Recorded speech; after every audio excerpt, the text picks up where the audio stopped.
Hello मेरे प्यारे दोस्तों एंड दोस्तिनियों, सर एंड मैडम्स जो भी देख रहे हैं या देख रहे हैं, आप सभी का मेरे चैनल में बहुत बहुत स्वागत है। जीके विथ अरविंद में ये दोस्तिनियों वर्ड का इस्तेमाल इसलिए किया, उनका स्वागत इसलिए किया ताकि उन्हें ये ना लगे कि मैं सिर्फ बॉयज़ का ही स्वागत कर रहा हूँ। ऐसा नहीं है, यहाँ सभी का स्वागत है, मोस्ट वेलकम है। चलिए, तो आगे बढ़ने से पहले इस गरीब की बस छोटी सी गुजारिश है। आप तो जानते ही होंगे, जो भी देख रहे हैं या देख रही हैं, प्लीज़ प्लीज़ प्लीज़ मेरे चैनल को सब्सक्राइब करके ही जाना और लाइक भी कर देना, और हो सके तो जो प्रिपेयर करते हैं उनको उनसे ज़रूर शेयर कीजिएगा। मैं कसम दे रहा हूँ आपको अपने XYZ की, आप हल्के में मत लेना प्लीज़। ओके, चलिए आज का वीडियो शुरू करने से पहले एक बहुत ही मोटिवेशनल कोट से मैं शुरुआत करूँगा। अच्छा लगे तो ज़रूर कमेंट में बताइएगा कि कैसा लगा। ये मेरा खुद का बनाया हुआ है भाई, सेल्फ मेड है, होम मेड, लोकल है, इसलिए आपको जो भी लगे, जैसा भी लगे, आप ज़रूर बताइएगा कि दिल के अंदर बहुत सूनापन है, दिल के अंदर बहुत सूनापन है, बाहर क्यों इतना धमा चौकड़ी है। गौर से ज़रा सुनिएगा, दिल के अंदर बहुत सूनापन है, बाहर क्यों इतना धमा चौकड़ी है। अरे तू नहीं हुआ अपना तो क्या हुआ, अरे तू नहीं हुआ अपना तो क्या हुआ, आगे मेरी सरकारी नौकरी है। वाह, क्या बात है, क्या बात है। Thank you thank you thank you so much. और जिनका भी दिल टूटा हुआ है उनके लिए ख़ास मोटिवेशनल स्पेशल बात है कि इसी सरकारी नौकरी के बदौलत तेरे जैसे हज़ारों लाइन में खड़े रहेंगे जिन्होंने कभी आपको रिजेक्ट कर दिया, ठुकरा दिया, और आपसे मिलने के लिए अपॉइंटमेंट का ज़रूरत पड़ेगा। ओके, बाकी लोग जो नहीं कर रहे हैं तैयारी, वो प्लीज़ दिल पर न लें, बस एंजॉय करें। ये उनके बाल बच्चों के लिए होगा, जो भी अगर हैं या होने वाले हैं, नहीं तो उनके भाई बहन होंगे, फ्रेंड्स होंगे, जो रिलेटिव होंगे जो तैयारी करते हैं, उनके लिए ये बात है। ओके, तो चलिए देवियों और सज्जनों, शुरू करते हैं कौन बनेगा करोड़पति, जो आपको अभी तो नहीं पर बाद में ज़रूर बनाएगा करोड़ और प्लस पति भी, और लड़की होंगी तो उनको पत्नी बनाएगा। और चलिए शुरू करने से पहले जिन्होंने मेरा पिछला वीडियो नहीं देखा है, प्लीज़ उनसे गुजारिश है कि आप जाके मेरा पिछला वीडियो देखें। उसमें मैंने लास्ट में एक क्वेश्चन छोड़ा था आपके लिए कि नीति आयोग का निर्माण किस संस्था पे के स्थान पे किया गया है और डेट क्या है। जवाब है, नीति आयोग का निर्माण योजना आयोग के स्थान पे किया गया है 1 जनवरी 2015 को, और भारत के प्रधानमंत्री नीति आयोग के अध्यक्ष होते हैं, जो अभी नरेंद्र मोदी हैं। पहले भी योजना आयोग के अध्यक्ष ये प्रधानमंत्री ही होते थे। तो चलिए, आज का पहला करकदार मज़ेदार सवाल आ रहा है कि कौन सा कर केवल राज्य सरकार के द्वारा लगाया जाता है, कौन सा टैक्स सिर्फ स्टेट गवर्नमेंट लगाएगी। ऑप्शन है ए संपत्ति कर, बी मनोरंजन कर, सी आयकर, और डी उपहार कर। तो सही आंसर होगा मनोरंजन कर। चलिए दूसरा सवाल है, SDI में विकास का मापन कैसे किया जाता है, डेवलपमेंट को कैसे मापा जाता है। तो ऑप्शन ए है स्वास्थ्य, शिक्षा, आमदनी, ऑप्शन बी है खाद्य सुरक्षा, रोजगार, आमदनी, ऑप्शन सी है कृषि, उद्योग एंड सेवाएं, और ऑप्शन डी है आपका ऊंचाई, भार और रंग। तो सही आंसर होगा ए शिक्षा, स्वास्थ्य और आमदनी। ओके, तो तीसरा सवाल है कि भारत के राष्ट्रपति पर महाभियोग चलाने के लिए कितने दिन पूर्व सूचना देनी पड़ती है। ऑप्शन ए है 7 दिन, 10 दिन, 14 दिन, और डी है आपका 60 डेज। तो सही आंसर होगा 14 डेज, जिसमें आपको मालूम ही होगा कि आर्टिकल 61 में राष्ट्रपति पर महाभियोग चलाया जाएगा। ओके, चौथा क्वेश्चन है, उस रसायन का नाम बताइए जो आम पकाने के काम आता है। यदि आप पेड़ पर से पके हुए आम नहीं खा पाते हैं तो उसको घर पे भी पका के खा सकते हैं। तो कौन सा केमिकल है। ऑप्शन है calcium sulphide, B calcium carbide, C calcium carbonate, D calcium chloride. तो सही आंसर है आपका बी कैल्शियम कार्बाइड। तो चलिए नेक्स्ट क्वेश्चन है, भारत की संविधान सभा ने राष्ट्रीय ध्वज को सर्वप्रथम कब स्वीकार किया, नेशनल फ्लैग को सबसे पहले कब एक्सेप्ट किया। तो ऑप्शन है ए 26 जनवरी 1950, बी 24 जनवरी 1950, सी 15 अगस्त 1947, और डी 22 जुलाई 1947। तो सही आंसर होगा आपको 22 जुलाई 1947। 26 जनवरी को 1950 को आपको संविधान लागू हुआ पूर्ण रूप से, फुल फ्लेज। 24 जनवरी को तो आपको जनगण मन ये सब एक्सेप्ट किया गया था। 15 अगस्त 1947 को देश आज़ाद हुआ था। तो चलिए चलते हैं छठे सवाल पे कि प्रखंड या ब्लॉक प्रशासनिक स्तर पे पंचायत समिति एक है, क्या है भाई। ए प्रशासनिक प्राधिकरण, बी परामर्शदात्री समिति, सी सलाहकार निकाय, डी उपरोक्त में से कोई नहीं। तो सही आंसर होगा आपको ए प्रशासनिक प्राधिकरण। पंचायतों के गठन का प्रावधान अनुच्छेद 243 के ख में है और ग्राम सभा का वर्णन अनुच्छेद 243 के क में है। ओके, सातवां बहुत ही छोटा पर बहुत इम्पोर्टेंट सवाल कि स्मैशर शब्द किस खेल के साथ जुड़ा हुआ है। Option A hockey, option B boxing, option C volleyball, option D cricket. तो सही आंसर होगा सी वॉलीबॉल। चलिए दोस्तों, ये एक मोटिवेशनल कोट है जो मेरा होममेड नहीं है कि मंजिल उन्हीं को मिलती है जिनके सपनों में जान होती है। अरे मंजिल उन्हीं को मिलती है जिनके सपनों में जान होती है। पंखों से कुछ नहीं होता, हौसलों से उड़ान होती है। तो बढ़ते हैं नेक्स्ट क्वेश्चन पे। मेकांग डेल्टा कहाँ स्थित है? बहुत ही इम्पोर्टेंट खतरनाक क्वेश्चन। Option A Myanmar, option B Cambodia, option C Vietnam, option D Laos. सही आंसर है वियतनाम। और वियतनाम की राजधानी कहाँ है? तो हनोई। और उसकी मुद्रा क्या है? Currency Dong. नौवां सवाल है, निम्नलिखित में से कौन सा सुमेलित नहीं है? जल्दी से सुमेलित कीजिए। ऑप्शन ए मुलिंगला दर्रा उत्तराखंड, ऑप्शन बी जेलेपला दर्रा सिक्किम, ऑप्शन सी दिफू दर्रा मिजोरम, ऑप्शन डी तुजू दर्रा मणिपुर। तो सही आंसर होगा ऑप्शन सी दिफू दर्रा मिजोरम, जो कि गलत है। दिफू दर्रा अरुणाचल प्रदेश में होगा और अरुणाचल प्रदेश की राजधानी कौन सी है? ईटानगर। तो चलिए 10वां क्वेश्चन, कोमेंग जल विद्युत परियोजना किस राज्य में स्थित है?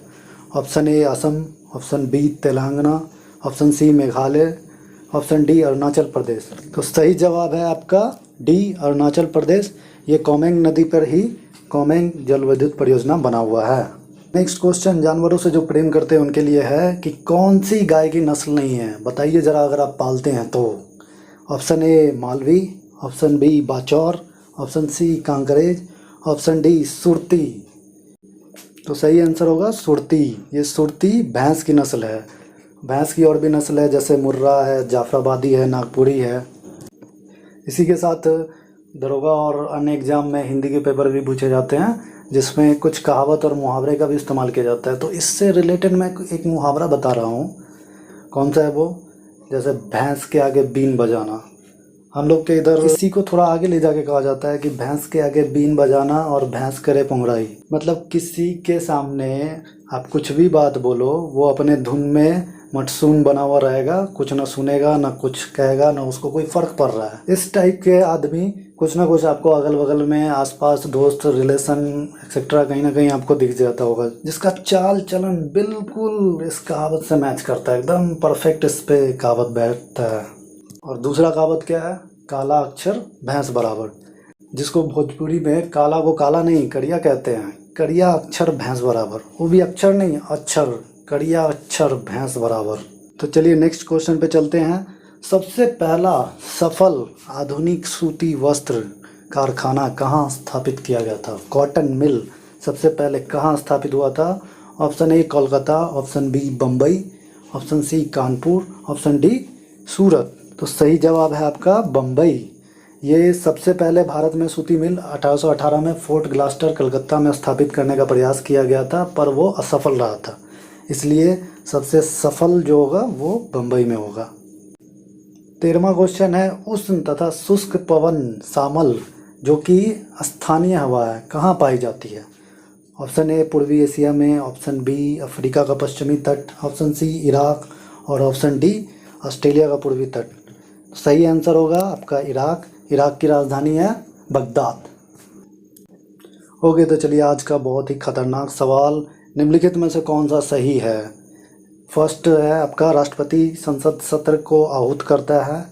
दूसरा, राष्ट्रपति लोकसभा को भंग कर सकता है। तीसरा, राष्ट्रपति सदन का सत्र अवसान कर सकता है। चौथा, राष्ट्रपति सदन को स्थगित कर सकता है। तो ऑप्शन ए केवल 1, ऑप्शन बी 1 और 2, ऑप्शन सी 1, 2 और 3, ऑप्शन डी सभी। तो ये एक भारी सवाल है, ट्रिकी सवाल है। अगर इसको सावधानी से सही तरीके से ना बनाया जाए तो सवाल गलत भी हो सकता है। बहुत कोई बिना ज़्यादा सोचे समझे दिमाग लगाए हुए सीधे आंसर डी मार देंगे, पर ये यहीं गलत हो जाएगा, क्योंकि ऑप्शन जो है 4th नंबर जो है राष्ट्रपति सदन को स्थगित करता है, यानी कि बैठक को स्थगित करना हुआ, ये लोकसभा अध्यक्ष करता है, न कि राष्ट्रपति करता है। तो इसलिए ऑप्शन सी आपका सही जवाब होगा, जिसमें पहला, दूसरा और तीसरा आएगा। राष्ट्रपति संसद का सत्र आहूत करेगा, राष्ट्रपति लोकसभा को भंग कर सकता है, राष्ट्रपति सदन का सत्र अवसान कर सकता है। ओके, चलिए 15वां क्वेश्चन पे आते हैं। विधान परिषद धन विधेयक को कितने दिन रोक सकती है? ये बड़ा इजी क्वेश्चन है। ए 14 दिन, बी 60 दिन, सी 3 महीना और डी 4 माह। तो सही आंसर होगा 14 दिन। और इसके साथ मैं कुछ एक्स्ट्रा फैक्ट भी बता देता हूँ कि आर्टिकल 172 में है कि विधान परिषद धन विधेयक को 14 दिन तक रोक सकता है। और एक एक्स्ट्रा पॉइंट है कि अगर साधारण विधेयक की बात की जाए तो उस समय विधान परिषद कितने दिन तक रोक सकती है? तो इसमें बहुतों का क्वेश्चन गलत हो सकता है। तो इसमें जान ले कि पहली बार 3 महीने के लिए रोक सकती है और दूसरी बार 1 महीने के लिए रोक सकती है। तो टोटल आपको 4 महीने तक रोक सकती है। ओके, तो नेक्स्ट क्वेश्चन है, नायलॉन धागा किससे बना हुआ होता है? तो ऑप्शन बड़ा ख़तरनाक है, सब में ये कन्फ्यूजिंग वाला है आपका। Polyester polymer, polyamide polymer, C polyvinyl polymer और डी पॉलीसैकेराइड। तो सही आंसर होगा आपका B, polyamide polymer. Okay, next सवाल, राष्ट्रीय आपदा प्रबंधन प्राधिकरण का अध्यक्ष कौन होता है? तो आपका है ए राष्ट्रीय सुरक्षा सलाहकार, बी प्रधानमंत्री, सी भारत के राष्ट्रपति और डी भारत के गृह मंत्री। तो सही आंसर होगा बी, भारत के प्रधानमंत्री। थोड़ा सा अनसुना क्वेश्चन है, बट ये एग्जाम में पूछा हुआ है एसएससी सीजीएल में, तो इसलिए इसको रटी ले। ओके, अगला क्वेश्चन है 18वां क्वेश्चन, लोकसभा के अध्यक्ष को उसके पद से कैसे हटाया जा सकता है? ए राष्ट्रपति के द्वारा, बी प्रधानमंत्री के द्वारा, सी संसद के दोनों सदनों द्वारा पारित प्रस्ताव के द्वारा और डी लोकसभा द्वारा पारित प्रस्ताव से। तो सही आंसर आपका होगा लोकसभा के द्वारा पारित प्रस्ताव से। कुछ लोग गलती भी कर सकते हैं ऑप्शन सी में कि संसद के दोनों सदनों द्वारा प्रस्ताव पारित किया जाएगा, तो वो नहीं होगा। तो 19वां क्वेश्चन बहुत ही अच्छा क्वेश्चन है और काफ़ी टफ क्वेश्चन है जो उनको नहीं पता है। भारतीय दंड संहिता अनुच्छेद 124A में क्या आता है? ऑप्शन ए महिलाओं के प्रति अत्याचार, ऑप्शन बी राजद्रोह, ऑप्शन सी दहेज की मांग से संबंधित अपराध, ऑप्शन डी अनुसूचित जाति और अनुसूचित जनजाति के प्रति अत्याचार, SC ST पर अत्याचार। तो सही ऑप्शन होगा बी राजद्रोह, जो कन्हैया कुमार पे लगाया गया था। ये काफ़ी कंट्रोवर्शियल थोड़ा सा कानून है जिस पे हमेशा थोड़ा इल्ज़ाम लगते रहता है मिसयूज करने का। तो चलिए देवियों और सज्जनों, आज का अंतिम सवाल हमारा, विल्स रोग में कौन सा अंग प्रभावित होता है? Option A liver, option B फेफड़ा, ऑप्शन सी हृदय और ऑप्शन डी किडनी। तो सही जवाब आपका होगा किडनी। किडनी की कार्यात्मक इकाई को नेफ्रॉन भी कहते हैं, इसको हिंदी में गुर्दा भी कहते हैं। चलिए इसी के साथ आज का शो समाप्त होता है। मैं अंत एक और शायरी के साथ करना चाहूँगा, सुनना ज़रा गौर से, अगर समझ जाओ तो बताना प्लीज़। मुद्दत से थी किसी से मिलने की आरज़ू, गौर से सुनना ज़रा।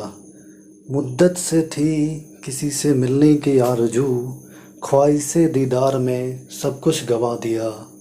किसी ने खबर दी आएंगे वो रात को, किसी ने खबर दी कि आएंगे वो रात को, इतना किया उजाला कि घर तक जला दिया।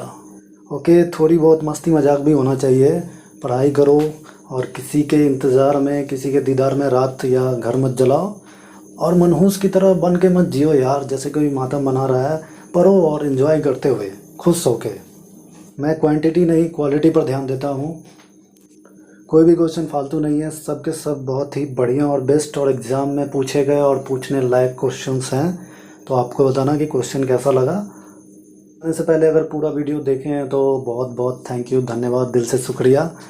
अरे अब लाइक भी कर दो यार, सब्सक्राइब भी कर ही दो यार, वो लाल वाला जो बटन है उसको दबाओ यार, और शेयर भी कर दो मेरा थोड़ा सा, क्योंकि मेरा चैनल अभी नया नया है यार। मेरे को सपोर्ट करोगे तभी तो मेरे को मोटिवेशन मिलेगा, मुझे अच्छा लगेगा और मैं और भी अच्छे अच्छे वीडियो बनाऊंगा। तो चलो ओके, चलते हैं, मिलते हैं नेक्स्ट वीडियो में।